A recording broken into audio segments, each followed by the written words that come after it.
Hi there, my name is Joanie. I go to Skagit Valley College here at the Marine Tech program. I highly recommend it for everybody.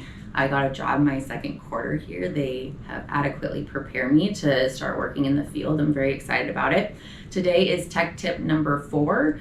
We are going to learn how to troubleshoot gauges. I had a fuel gauge issue on my own boat, and these are the steps I took to figure out what was wrong. So the first thing that you're going to want to do is figure out if there's power getting to your gauge. And so I have it hooked up to a battery here. You could also just turn on the key switch to your engine, and that could also tell you if it's getting power.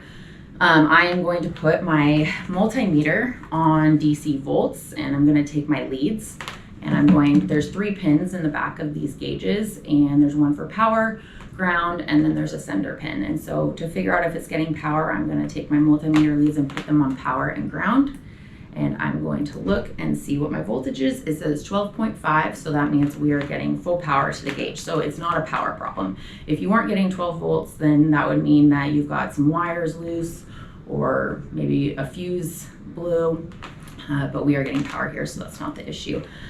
So the next thing that we're going to do is our sender pin and ground pin.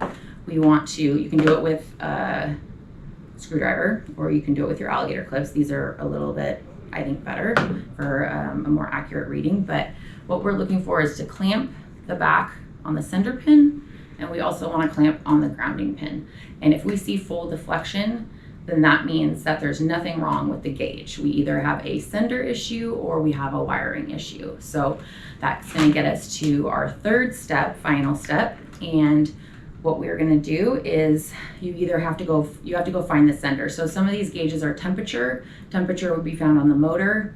In my case, it was a fuel issue, so I went to my starboard fuel tank and I found the sender, and I put my alligator clamp on the sender and then known good ground.